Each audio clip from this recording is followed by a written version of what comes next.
On that day, water stopped flowing through the lead pipes, and the giant stone city was plunged into an icy, dead silence. Historians rarely talk about this, preferring to describe large-scale battles and the overthrow of great rulers. But the real truth was much harsher. For the colossal empire was dying from within due to irreversible systemic paralysis. Most people do not even understand how it actually worked at the moment of absolute infrastructural collapse. It was a system on which everything depended, and now it had instantly turned into a concrete trap for millions of citizens. Without it, Rome would never have become an empire capable of methodically absorbing and grinding down entire foreign continents. It was here that it all began many centuries ago, when the foundations of a ruthless and impeccable order were laid. It was here that everything was decided for those unfortunate souls who suddenly found themselves locked in among the cooling, utterly useless marble. This changed the course of history, instantly throwing the former undisputed rulers of the world into a deaf, primitive chaos. The great city began to mercilessly devour itself, forever erasing all written laws and statuses into bloody dust. What happened to the survivors thereafter is shrouded in the darkest and most terrifying mystery of late antiquity. The broken mechanism of survival revealed a harsh truth that the modern world is still completely unprepared to face.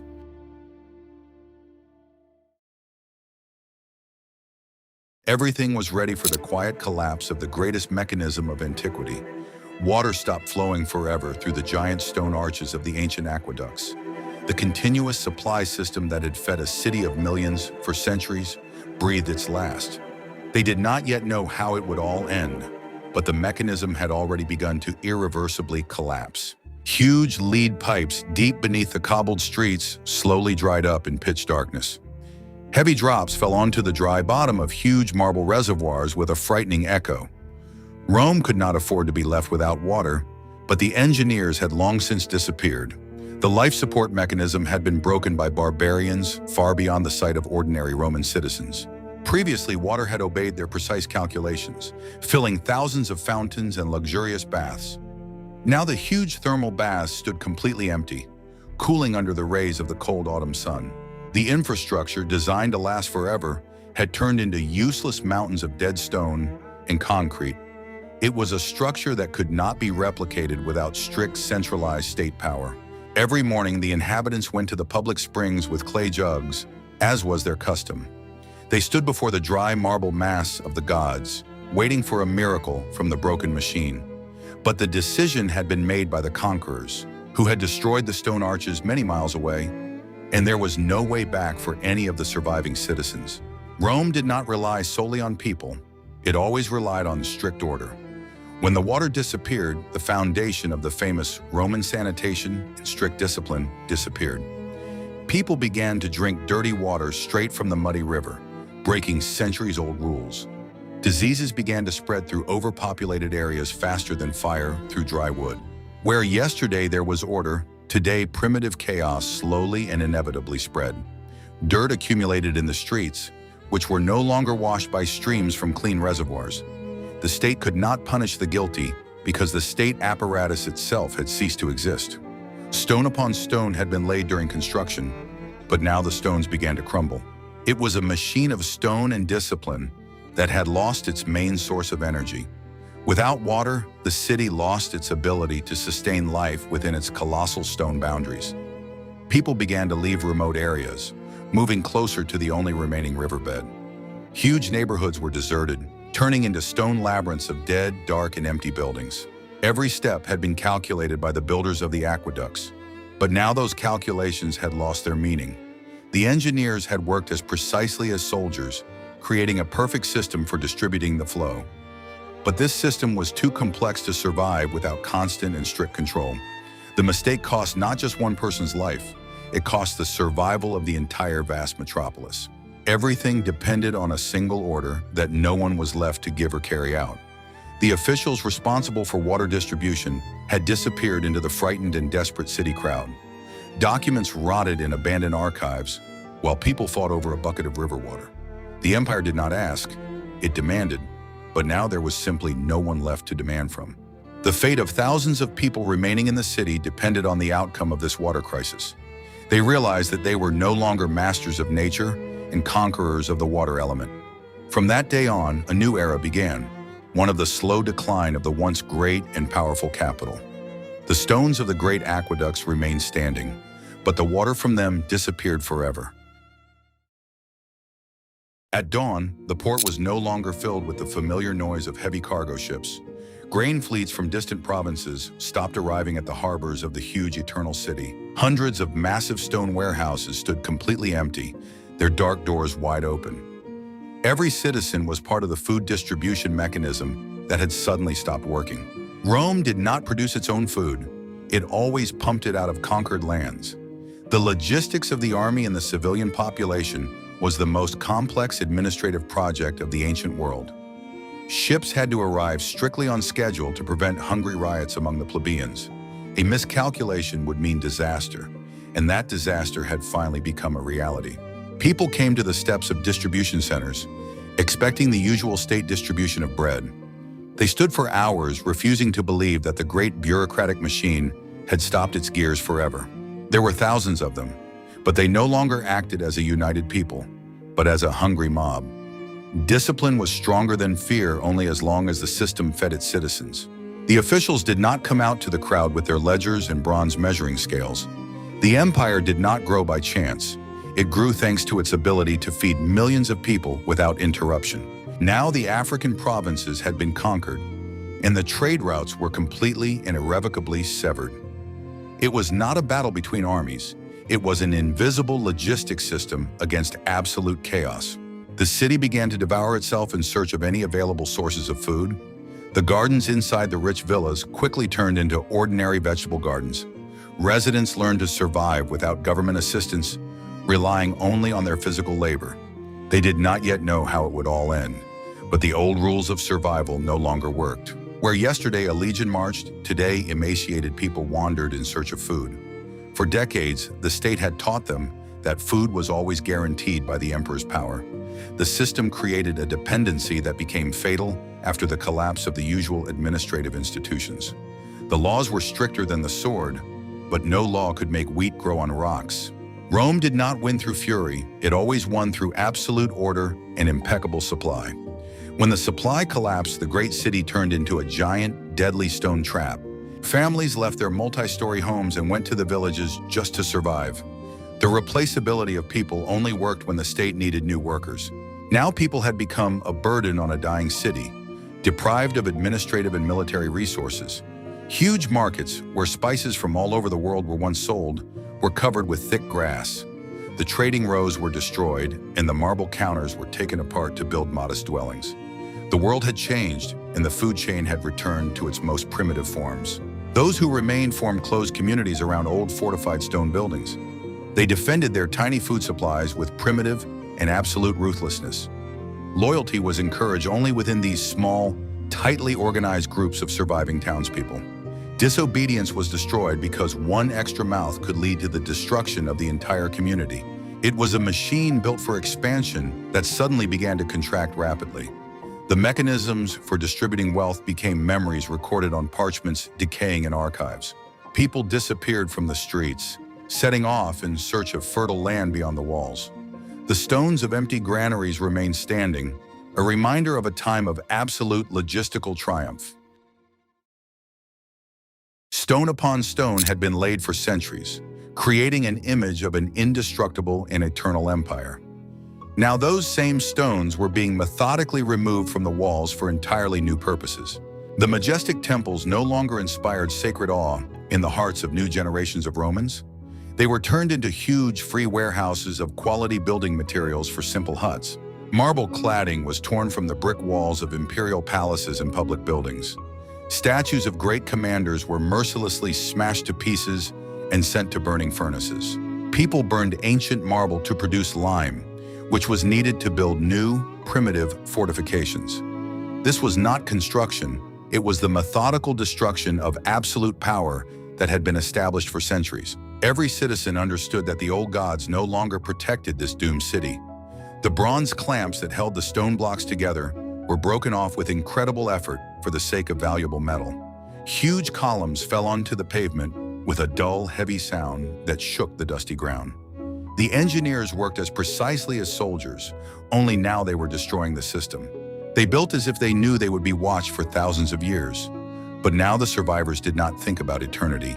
They thought only about the coming winter. Metal was melted down into tools and crude weapons to defend against marauders. Power was felt in every stone, but that power could now be easily dismantled. The golden roofs of the temples were the first to disappear, removed by conquerors and local criminal gangs. Huge basilicas stood without roofs, exposing their expensive floors to the pouring autumn rain. Rome left no traces of its decline. It simply reworked itself from within. No one could afford to lose the battle for warmth and safety in the concrete jungle. Theaters and arenas, where tens of thousands of spectators once gathered, changed their purpose. They were bricked up, turning the arches into enclosed spaces for livestock and workshops. The Coliseum was a symbol of power, but it became a huge residential complex for the poor. At that moment, people ceased to be spectators and became mere survivors in the ruins. It was a structure that could not be replicated, but it was easy to start using. Inside the long marble corridors, fires now burned and entire families of homeless people slept. The discipline of the crowd disappeared, giving way to harsh pragmatism and a constant search for useful resources. The system continued to function even after the death of its creators, but in a completely different capacity. Every street was littered with debris from cornices and broken capitals of ancient columns. People walked on the fragments of history, paying no attention to the inscriptions of their glorious ancestors. They were not interested in the empire. They were interested in strong bricks for stoves or walls. The decision was made by time, and there was no turning back to the Golden Age. The city shed its imperial skin, exposing a rough brick and concrete frame. Luxury gave way to functionality, and beauty was sacrificed for simple survival. Everything here was subject to calculation, but this calculation was now measured not in grandeur, but in warmth. Rome did not stop. It simply began to devour its own monumental past. After that, Rome became even harsher, stripped of its former architectural splendor. Aesthetics no longer mattered in the face of hunger, cold, and constant external threats. Huge buildings turned into ghosts, stripped of their marble flesh and bronze decorations. The system digested itself, leaving only the bare gnawed bones of its former grandiose ambitions. Every road led to Rome, connecting it with an iron grip to the most distant provinces. These arteries of the empire were built for the rapid transfer of legions and the collection of heavy taxes. The roads did not simply connect cities. They reliably linked and controlled vast conquered lands. But now heavily armed military columns no longer marched along these perfectly paved routes. Without regular maintenance, the stone began to sink under the influence of rain and winter frosts. Grass and trees pushed through the perfect joints of the heavy basalt slabs of the ancient roads. Engineers built faster than the enemy could understand the threat, but nature proved to be much slower and stronger. Bridges across rivers collapsed, severing the last threads connecting the city to the rest of the world. Where yesterday the legion had passed, today ruthless bands of robbers lay in wait. Travel became deadly dangerous, and trade came to a standstill for decades in absolute fear. The city, accustomed to ruling half the world, suddenly found itself cut off from its former possessions. The system that had built the empire could now not even protect the approaches to its own capital. The mistake cost more than the life of a single traveler. It meant the complete isolation of entire regions. The postal service, which had operated with impeccable precision, ceased to exist along with the state. Orders no longer flew across the continent, delivered by horse couriers day and night. It was a machine created for communication, whose wires had been cut forever. The Romans looked at the overgrown roads from high walls, realizing their complete helplessness. They knew that retreat was forbidden, but there was nowhere to advance and no one to advance with. The world around them shrank to the size of the visible horizon, beyond which lay a frightening unknown. The empire did not ask, it demanded. But now no one could hear its voice anymore. Those who tried to leave along the old roads often did not return to the city. Retreat meant shame, but now it was the only chance to find a safer place. The roads became monuments to a bygone era of absolute control over vast geographical spaces. The infrastructure remained, but the logic of its use was completely erased from the memory of the new rulers. Rome did not depend on one person. It depended on constant movement along these arteries.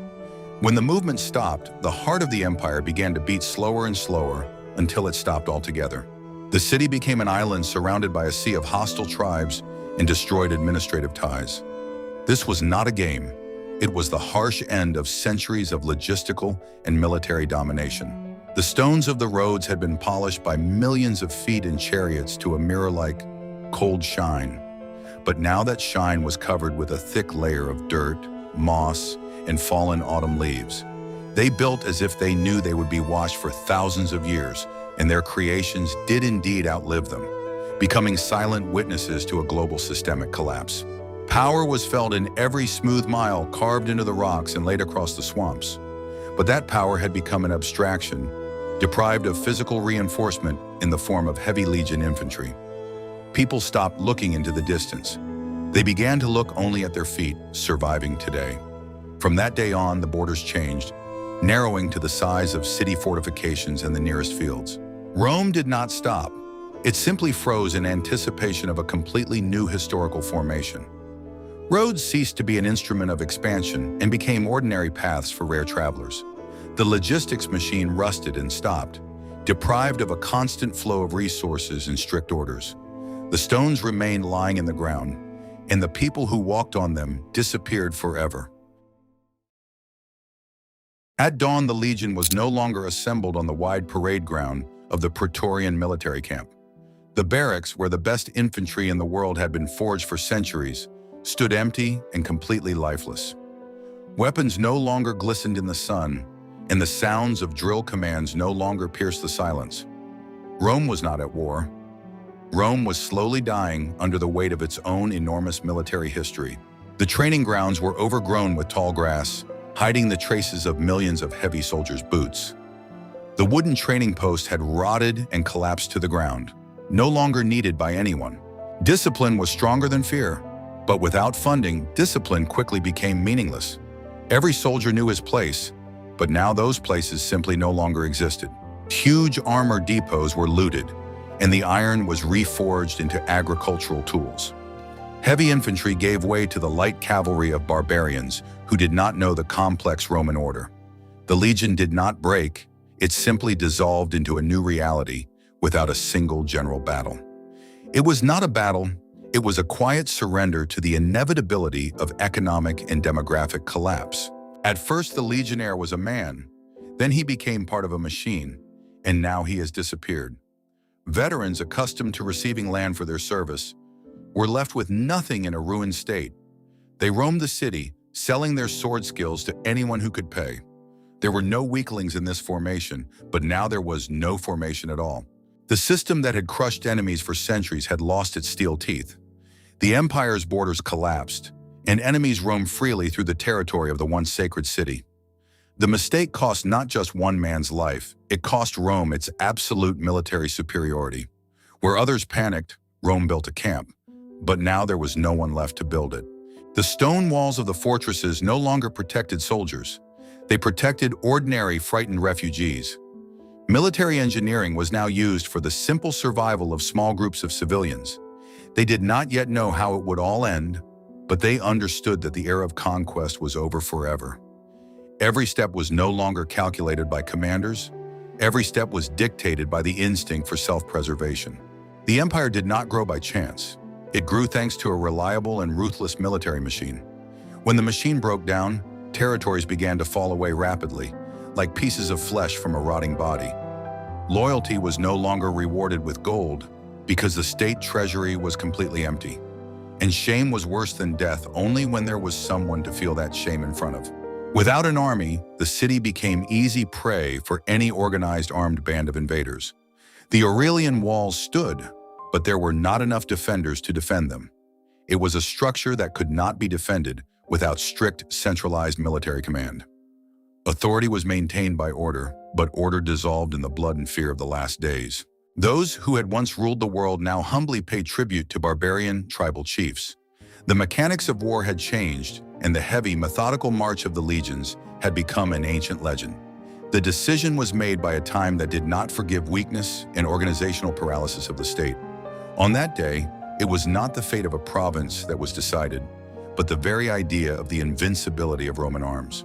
After that, Rome became only a pale shadow of its former, unquestionable military power.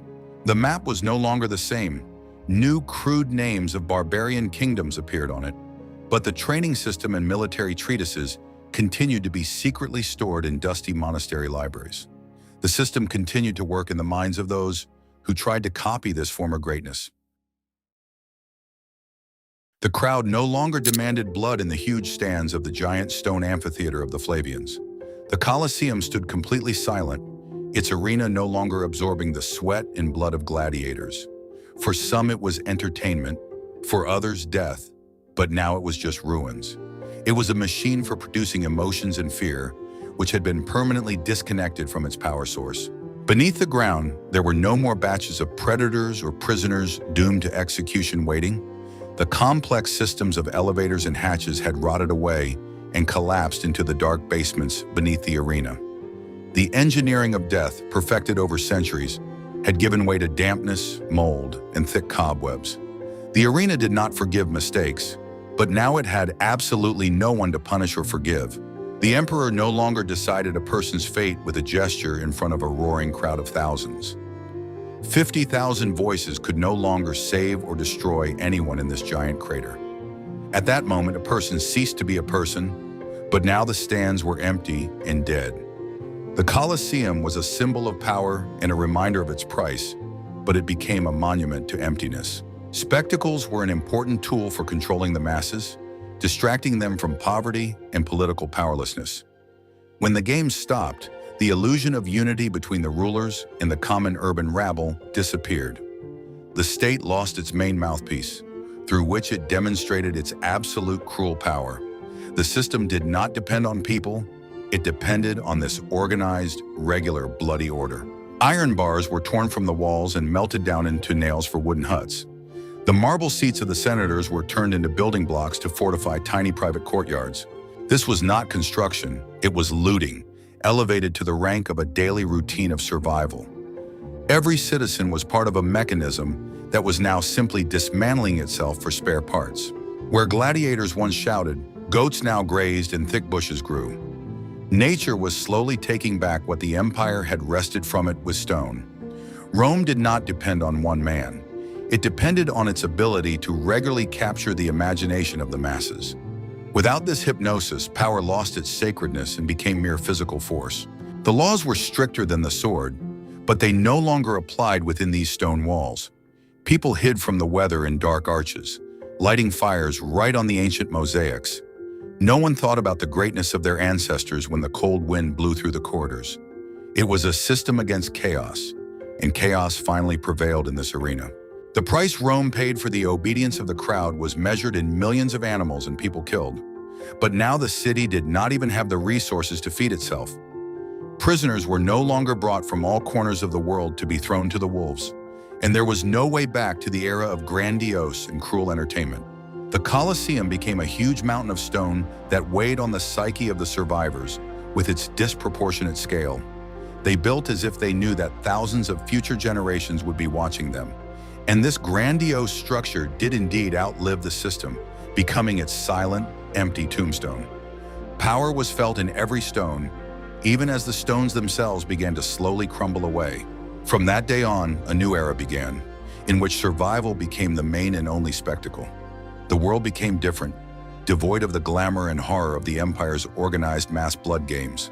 But the structure remained, striking the imagination of those rare travelers who dared to enter the city. Rome did not stop, it simply froze in the form of this giant stone skeleton. On that day, everything was ready for the transformation of holy places into closed military facilities. The Roman citizens no longer prayed to the gods. They began to wall up the entrances to ancient temples. Stone upon stone was laid, and a new primitive form of urban defensive architecture was born. This was not an affirmation of faith, but a banal fear of gangs of looters and mercenaries. The heavy bronze doors of the Pantheon no longer opened for solemn state religious processions. Behind them hid people ready to defend their grain and water supplies to the last drop of blood. Every street led not to Rome, but to another improvised checkpoint made of broken marble.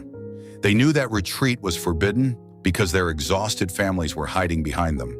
Rome did not win through fury, it won through order, but now order had become a local phenomenon.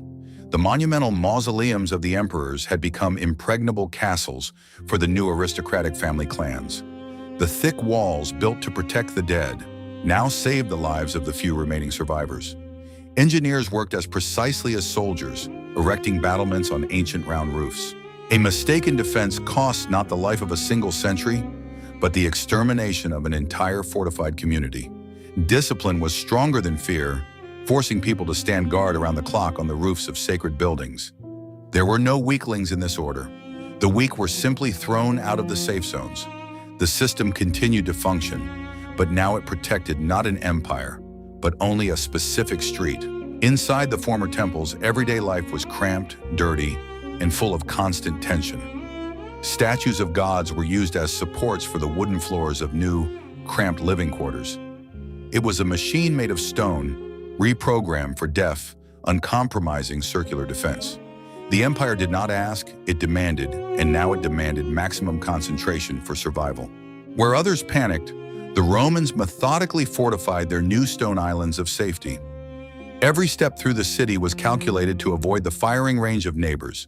The city was fragmented into hundreds of warring factions, sheltering behind ancient thick walls. It was not a battle of armies, it was an endless war of all against all in the ruins. The laws were stricter than the sword only within these fortified zones, where the local leader ruled. In the neutral territories between the temple fortresses, absolute, cruel, and unpredictable anarchy reigned. Loyalty was rewarded with food and protection, while disobedience was punished with immediate expulsion to the dead quarters. Rome exerted its authority even after that authority itself had turned to dust. Those who could not find refuge within the stone walls fell victim to the first raids. Death ceased to be a punishment of the system. It became the usual backdrop for each new day. There were thousands of them, but they acted like cornered, desperate wild animals. The decision was made out of necessity, and morality no longer had any practical significance. They built as if they knew they would be watched for thousands of years, and they were right. The ancient walls withstood the sieges of new eras, proving the incredible quality of ancient Roman engineering. Power was felt in every stone that reflected the blows of iron axes and battering rams. The system of survival proved to be as effective as the system of past global domination. After that, Rome became an archipelago of fortresses scattered among the endless sea of ancient ruins. The world had changed, split into small pieces defending their local, insignificant interests. But the structure of the stone itself remained unshakable, withstanding any blows from the new cruel era. People disappeared, but the principles of the defensive system continued to work within these blackened walls. At dawn, the city no longer buzzed with the voices of millions of people rushing about their business. Huge residential areas stood abandoned, their multi-story insulae collapsing under their own weight. Of the million inhabitants within the ancient walls, only a pitiful, frightened 10,000 remained. The empire had not grown by chance, and now it was rapidly shrinking according to the same physical laws. The city's complex, multi-level economy collapsed to the level of primitive barter. People whose ancestors had been lawyers and architects were now learning to plow heavy soil. Their home was no longer the entire city, but only a small patch of soil cleared of stones. Fatigue was no excuse when the lives of an entire extended family depended on the harvest. The Forum, where the fate of states was once decided, had turned into an ordinary pasture for cattle. Cows and goats roamed among the fallen columns and pedestals of long-destroyed monuments. This was not history, it was the process of the organic decay of an overly complex social structure. Every citizen was part of a mechanism that had now returned to its most primitive state. Rome did not depend on people, it depended on order, which had now completely disappeared. Residents set up small gardens right on the roofs of abandoned buildings to protect their crops. The water supply system was replaced by ordinary wells dug right through ancient mosaic floors. First he was a citizen, then a refugee, and now he was a simple and rough peasant. The earth absorbed more than just sweat. It absorbed the tears of those who had lost absolutely everything. They knew that they could die of hunger or disease at any moment in this harsh life. But these ruins had become their home, and it made no sense to leave for even wilder lands. Rome left no traces of its former wealth, only calluses on the hands of the survivors. The organization of labor within the communities was as harsh as in the ancient legions. A legionnaire did not choose, he obeyed, and this principle carried over into the daily routine of agriculture.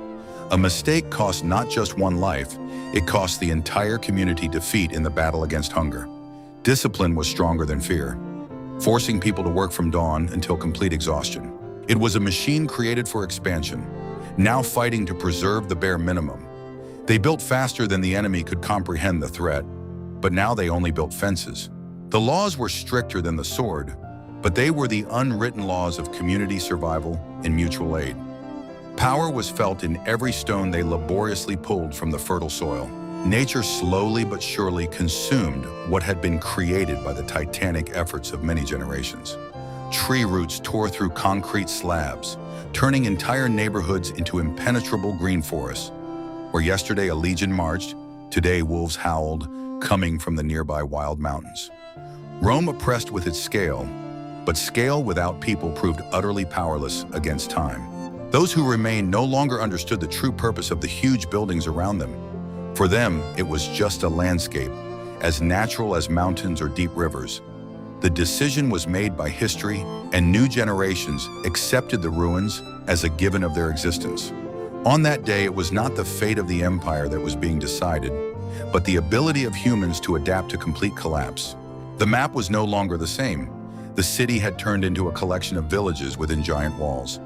But the survival system continued to function, proving the incredible resilience of human nature. From that day on, a new era of slow recovery from absolute demographic and cultural ashes began. People had changed, but the stones beneath their feet remained the same. On this day, everything was ready for the Senate meeting, which no longer governed anything. The Curia was half empty, and the ceiling threatened to collapse on the heads of the last Roman patricians. They still wore white togas with purple stripes, playing roles in a forgotten play. It was a system that continued to imitate work even after all its engines had been completely shut down. Senators delivered long speeches about restoring greatness while standing knee-deep in cold water. Their decisions no longer had any legal or physical force outside this hall. The power of the empire had become a ghost wandering the empty corridors of ruined administrative buildings. The empire did not ask, it demanded, but now those demands were met with only bitter smiles.